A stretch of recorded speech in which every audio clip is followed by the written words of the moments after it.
બનાસકાંઠાના ધાનેરાના નેનાવા 3 રસ્તા પાસે ખુલ્લી ગટરમાં ટ્રેક્ટર ખાબક્યું। બાઇક અને ટ્રેક્ટર વચ્ચે અકસ્માત થતા ટ્રેક્ટર ચાલકે કાબુ ગુમાવતા ટ્રેક્ટર ખુલ્લી ગટરમાં ખાબક્યું। બાઇક ચાલકને ઇજાઓ થતા ધાનેરા રેફરલ હોસ્પિટલમાં ખસેડાયો। ટ્રેક્ટર ચાલકનો આપાત બચાવ। એસઓજીના રાઇટરની ખોટી ઓળખ આપી છેતરપિંડી કરનારને પોલીસે ઝડપી પાડ્યો છે। મહત્વનું છે કે નવીવાસ વિસ્તારમાં રહેતા કટલેરીના વેપારી સાથે આરોપીએ છેતરપિંડી આચરી હતી। પોતાને એસઓજીનો રાઇટર ગણાવી કટકે 1.57 લાખની રકમ પડાવી હતી। વેપારીના મામા જેલમાં હોવાથી તેની મદદ કરવાના બહાને પૈસા પડાવ્યા હતા, જેથી દરબારગઢ પોલીસને ફરિયાદ કરતા પોલીસે તપાસ હાથ ધરી। આરોપી સબીર હુસૈન હારૂન ભગાડ સલાયાનો રહેવાસી હોવાનું જાણવા મળ્યું છે। જો કે આ આરોપીને થોડા દિવસો પહેલા જ દ્વારકા પોલીસે એક ગુનામાં અટકાયત કરી જેલ હવાલે કર્યો હતો, તેથી દરબારગઢ પોલીસે જેલમાંથી ટ્રાન્સફર વોરંટથી કબજો સંભાળ્યો હતો અને આગળની કાર્યવાહી હાથ ધરી હતી। જે આરોપી છે સબીર હુસૈન હારૂન ભગાડ, તેની આજરોજ ધરપકડ કરવામાં આવેલી છે અને આગળ એને અગાઉ કોઈ આવી રીતની બીજો કોઈ બનાવ બનેલો હતો કે કેમ, કે બીજા કોઈ આ પ્રકારના ભોગ બનનાર છે કે કેમ, તે બાબતની સંપૂર્ણ તપાસ હવે હાથ ધરવામાં આવશે। દાહોદની અબલોડ ચોકડી પર અકસ્માત સર્જાયો છે। દારૂ ભરેલી કારે બાઇકને ટક્કર મારતા એકનું મોત થયું છે, જ્યારે અન્ય એક વ્યક્તિ ઘાયલ થયો છે। કાર ચાલકે બાઇકને અડફેટે લેતા અકસ્માત સર્જાયો। બેફામ કાર ચાલકે બાઇકને દૂર સુધી ઢસડી હતી। અકસ્માતમાં બાવકા ગામના ધવલ રાઠોડનું મોત થયું। ઘટનાને લઈ ગ્રામજનોમાં ભારે રોષ જોવા મળી રહ્યો છે। પોલીસે ઘટના સ્થળે પહોંચી કાર્યવાહી હાથ ધરી। ખંભાતના કાણીસા ગામે 7 વર્ષની બાળકી સાથે દુષ્કર્મ કેસમાં કોર્ટે આરોપીને ફાંસીની સજા આપી છે। 7 વર્ષની બાળકી સાથે દુષ્કર્મ બાદ હત્યા કરી હતી। ઓક્ટોબર 2019માં ખંભાત પોલીસ સ્ટેશનમાં ગુનો નોંધાયો હતો। આરોપી દડો ઉર્ફે અર્જુન અંબાલાલ ગોહેલ સામે દુષ્કર્મનો આરોપ લાગ્યો હતો। ખંભાત સેશન્સ કોર્ટે આજે આરોપીને ફાંસીની સજા સંભળાવી છે।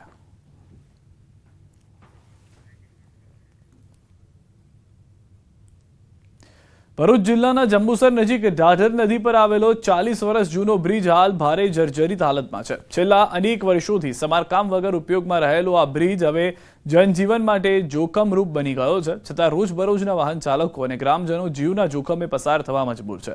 સ્થાનિકોના મતે બ્રિજમાં ઘણા ભાગે ગેપ પડી ગયા છે અને ટપાલા બેસી ગયા છે। વરસાદ દરમિયાન હાલત વધુ બગડે તેવી શક્યતા છે। કોંગ્રેસના પ્રતિનિધિ મંડળે બ્રિજની મુલાકાત લીધી હતી અને તેના તાત્કાલિક સમારકામની અપીલ કરી હતી। આજે વારંવાર રજૂઆત કરવામાં આવેલી છતાં પણ ઓછા ભાવના ટેન્ડરને કારણે કોઈ ટેન્ડર ભરતું નથી। મોદી જેવો ભોગ બન્યા પછી આ પુલ બનાવવામાં આવશે અથવા સરકારના ભોગની રાહ જોઈ રહી છે।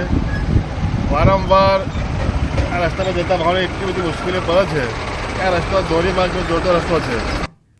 આ લોકેશ વિરામ માટે આપ જોડાયેલા રહો ગુજરાતની number 1 news channel news 18 Gujarati સાથે।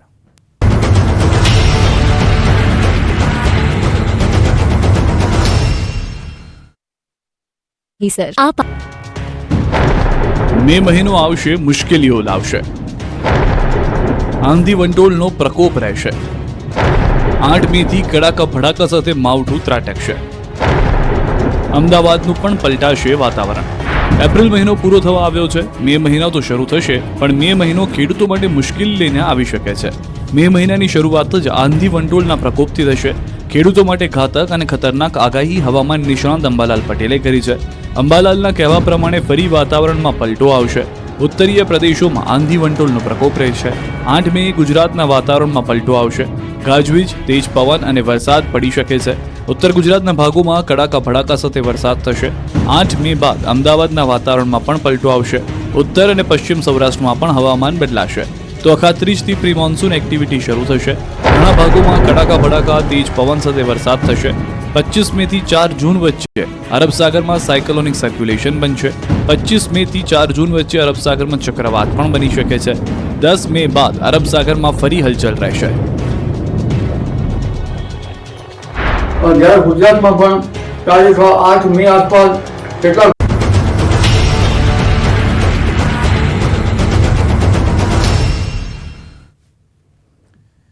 વિરમબાદનું સ્વાગત છે। સુરતની એક મહિલા પોલીસ કોન્સ્ટેબલે દેવદૂત બનીને બાળકનો જીવ બચાવ્યો। ડુમ્મસ બીચ પાસે 14 વર્ષનો બાળક દરિયામાં ડૂબ્યો હતો। દરિયાઈ લહેરોએ ફેંકીને બહાર કાઢેલા બાળકને મહિલા કોન્સ્ટેબલ પાયલબેને ફરી જીવિત કર્યો। પાયલબેન બામણીયાએ સમય સૂચકતા દાખવી CPR આપી બાળકનો જીવ બચાવી લીધો.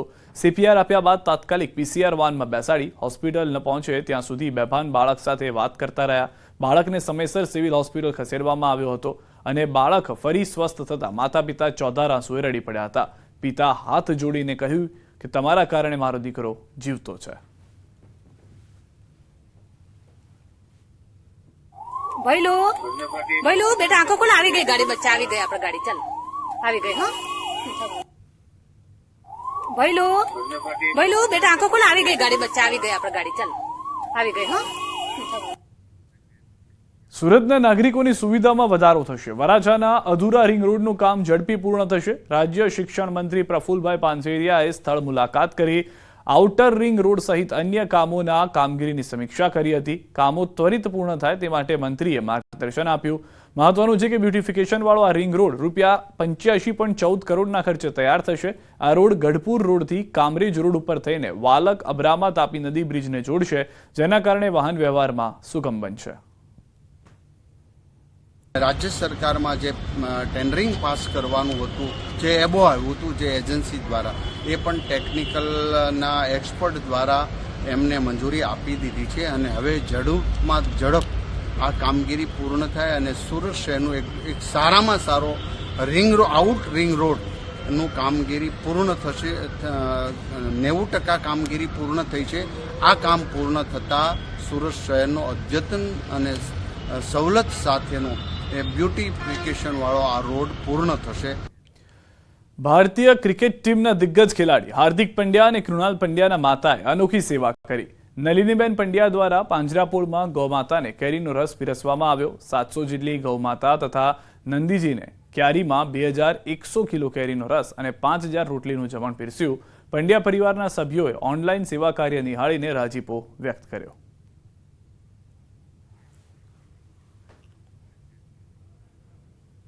પહલગામની પ્રવાસીઓએ લીધી મુલાકાત. આતંકી હુમલા બાદ પહોંચ્યા છે પ્રવાસીઓ. તો પ્રવાસીઓ માટે ફરી એક વખત પહલગામ ખુલ્લું મૂકવામાં આવ્યા હોવાની જાણકારી મળી રહી છે. આતંકી હુમલા બાદ ફરી એક વખત જમ્મુ કાશ્મીર જે છે તે રાબેતા મુજબ થાય, પ્રવાસીઓ ત્યાં પહોંચી શકે. ફરી એક વખત જે આતંકીઓના મનસૂબા હતા તેમાં તેઓ સફળ ન થાય તે માટેનો પ્રયાસ કરવામાં આવી રહ્યો છે. ત્યારે પહલગામની મુલાકાતે પહોંચ્યા છે પ્રવાસીઓ. एक उम्मीद, जी हाँ, पहलगाम में जहां हर तरफ से मातम छाया है, मायूसी छाई है, क्योंकि अटैक के बाद जो हालात यहां पे पैदा हुए, सारे टूरिस्ट भाग गए. इसी बीच काफी सारे टूरिस्ट आज यहां पे पहुंचे हैं, जो एक उम्मीद की किरण यहां के लोगों के लिए जाग गई है. पहले इनसे बात करेंगे. आप बताएं, आप कहां से आए हैं? त्रिवेणी से, हुगली से, वेस्ट बंगाल. तो आप बताइए, आपको डर नहीं लगा? नहीं, देखिए, एक तो मकसद यहाँ का घूमने का एक मकसद था, ठीक है ना. जब 22 हुआ था, हमारा यहाँ पर बुकिंग था 22 to 24, 3 डेज का यहाँ पर बुकिंग था. हम लोग 4 बजे आए थे, ठीक है ना. तो हम लोग को रोक दिया. उसका बाद किसने रोक दिया था? पुलिस ने रोक दिया. स्टेट पुलिस ने रोक दिया यहाँ से 16 किलोमीटर पहले. तो हम लोग 4 घंटा वेट किया. उसका बाद ये जो हमारा ड्राइवर साहब है, उन्होंने बोला कुछ नहीं है, हम है तो तुम्हारा कोई डर. तो आपको कोई डर नहीं है, कोई खौफ नहीं है? ये देखिए, ये वो लोग हैं जिनको यहाँ पे कोई डर नहीं है, खौफ नहीं है. कह रहे हैं कि यहाँ की मेहमान नवाजी लाजवाब है, यानी यहाँ की कश्मीर की मेहमान नवाजी को कोई नहीं हरा सकता है. आप अपना बताइए, क्या व्यू है आपका?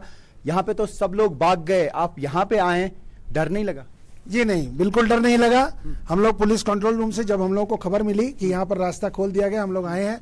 और यहाँ का माहौल जो हम लोग सोच कर आए थे, एक डर का माहौल हम लोगों के दिल में था कि हम लोग जा रहे हैं यहाँ, लेकिन यहाँ का माहौल और यहाँ के जो लोकल पीपल हैं, लोकल जो हमारे यहाँ पे ड्राइवर्स और जो भाई लोग हैं, इन लोगों का इतना प्यार मिला हम लोगों को और इतना अपनापन, जैसे लगा कि हम अपने घर में आ गए हैं. और हमें यहाँ पर कोई डर नहीं है. इन लोगों ने सबने हमसे एक ही कहा कि आप लोग यहाँ पे आए हो, आप लोगों की जिम्मेदारी हमारी है. एक घटना घटी, बहुत दुखद घटना घटी. आप बताइए, आपने पोस्टर रखा है, लेकिन दूसरी तरफ से यहाँ टूरिस्ट भी हैं. सारे टूरिस्ट भाग गए थे, लेकिन आज यहाँ पे फिर से टूरिस्ट के कुछ ग्रुप्स आ गए हैं. क्या कहेंगे? देखिए, जो यहाँ पर कुछ दिन पहले एक दरिंदगी हुई है, वैश्याना हरकत हुई है, हम सारे लोग उसकी मजम्मत करते हैं, उस चीज़ की कंडेम करते हैं. और ये कहना चाहते हैं कि कश्मीर की मेहमान नवाजी दुनिया में मानी जाती है, दुनिया में कश्मीर की मेहमान नवाजी मशहूर है। और हम टूरिस्ट से यही मैसेज करना चाहते हैं तमाम हिंदुस्तान से कि आप यहाँ पर आइए, इन वादियों में अपना लुत्फ उठाइए और बिना किसी खौफ, बिना किसी डर के यहाँ पर आइए। देखिए, ये कश्मीरियों का काम नहीं है।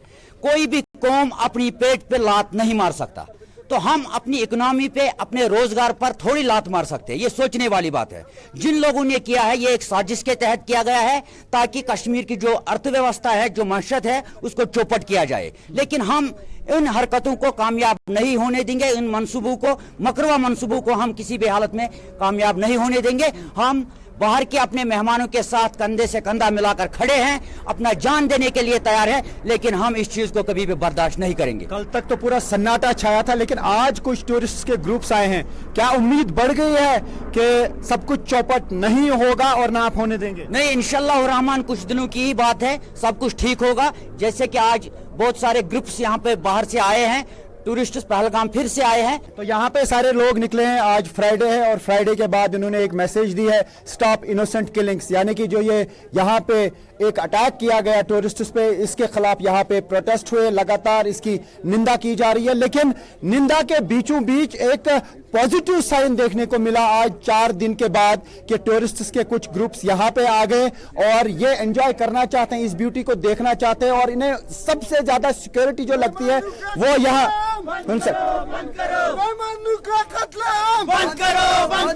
जो हुआ वो बहुत गलत हुआ, इनोसेंट के साथ हुआ, ऐसा नहीं होना चाहिए था। और जो कश्मीरी लोग हैं वो लोग बहुत हेल्प कर रहे हैं, वो लोग बता रहे हैं आप लोग आओ, डरो मत, हम लोग साथ हैं, इसीलिए हम आ पाए, उनकी सहायता से आ पाए। उन्होंने बोला आप आओ, बेफिक्र होकर आओ, कुछ नहीं होगा आपको। तो हम चले आए। जो हमारे ड्राइवर दादा है उन्होंने भी बहुत हेल्प किया, जो चलो कुछ नहीं होगा, आप देखो इतना अच्छा नज़ारा है, तो आप देखो आकर। तो यहाँ पे एक टूरिस्ट का जो ग्रुप है ये कोलकाता से आए हैं। बहुत सारे टूरिस्ट आज आ गए हैं, कुछ ग्रुप्स अलाउ किया गया है टूरिस्ट्स को, तो उससे यहाँ के जो लोग हैं, होटलियर्स हैं या गाड़ी चलाने वाले हैं या पूनी वाले हैं, उनकी उम्मीद फिर से बढ़ गई। कल तक उन्होंने उम्मीद छोड़ दी थी, उनको लगता था कि यहाँ पे शायद अब कोई नहीं आएगा, लेकिन काफी सारे टूरिस्ट्स ने इन हालात में भी हिम्मत की और वो यहाँ पे पहुंचे। तो उम्मीद की जा सकती है कि बहुत जल्द यहाँ पे फिर से टूरिज्म सेक्टर पटरी पे लौट आएगा। વડોદરાથી સમાચાર ડભોઈના ગોપાલપુરા ગામ નજીક સર્જાયો છે ગમખ્વાર અકસ્માત। બોલેરો અને બાઇક વચ્ચે સર્જાયો અકસ્માત। સમગ્ર ઘટનામાં બાઇક સવાર 3 વ્યક્તિના થયા છે મોત। મિત્રના લગ્ન અર્થે ક્વાંટ ગયા હતા 3 મિત્રો। 3 પૈકી એક વ્યક્તિ પોલીસકર્મી હોવાનું બહાર આવ્યું। કપુરાએ પોલીસ સ્ટેશનમાં પોલીસકર્મી ફરજ બજાવતો હતો। પોલીસે ઘટના સ્થળે પહોંચી શરૂ કરી તપાસ। બનાસકાંઠામાં અકસ્માતમાં 12 લોકો ઘાયલ થયા છે। કાંકરેજમાં પિકઅપ ડાલુ પલટતા 12 લોકો ઘાયલ થયા છે। રસોડાના શ્રમિકોને લઈને જતું હતું પિકઅપ ડાલુ। હાલમાં ઘાયલોને નજીકની હોસ્પિટલ ખસેડાયા છે। મોટાભાગના ઘાયલો થરા રૂવેલ ગામના રહીશો। દ્વારકાના ભાણવડ પાટિયા પાસે અકસ્માતમાં 2ના મોત થયા છે। ખંભાળિયા પોરબંદર હાઈવે પર થયો હતો અકસ્માત। ટ્રક અને બાઇક વચ્ચે અકસ્માતમાં 2ના મોત। હેવી ટ્રક નીચે દબાઈ જતા 2 લોકોના મોત।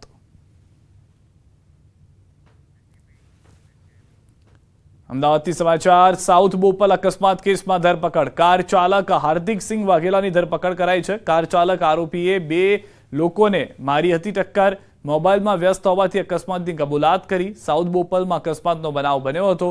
કાર ચાલકે 2 લોકોને ટક્કર મારી હતી। રોડ ઉપર બુકિંગ કરવા માટે નીકળે છે તે દરમિયાન રેનફોરેસ્ટ 4 રસ્તા પરથી એકલિંગજી કન્સ્ટ્રક્શન સાઇટ પર પરત આવે છે। તે દરમિયાન પાછળથી એમને કોઈ અજાણી ગાડી ટક્કર મારે છે અને જેને કારણે બંને ફરિયાદીઓ છે એમને નાની મોટી ગંભીર ઇજાઓ થાય છે। તે ફરિયાદ તેની તપાસ કરતા ફરિયાદી જે ફરિયાદ લેવામાં આવી છે તે અન્વયે એક આરોપીની ધરપકડ કરવામાં આવી છે અને જેનો માલિક જે ગાડી હતી એ કિયા સેલ્ટોસ ગાડી છે અને આરોપી છે તેનું નામ છે હાર્દિકસિંહ સંજયસિંહ વાઘેલા અને જેની ઉંમર આશરે 29 વર્ષ જેટલી છે। આરોપીનું કહેવું એવું છે કે જે બાજુની સીટ ઉપર તેનો ફોન પડેલો હતો, ફોન લેવા જતાં તેનું બ્રેકની જગ્યાએ એક્સેલેટર પર પગ દબાઈ ગયો હતો, જેને કારણે અચાનક ગાડીની સ્પીડ વધી ગઈ હતી અને ઓવર સ્પીડિંગને કારણે ટક્કર ભાગેલી છે। દ્વારકાના ખંભાળિયાના 2 ગામમાં મંદિરમાં દાનપેટીની ચોરીનો બનાવ સીસીટીવીમાં કેદ।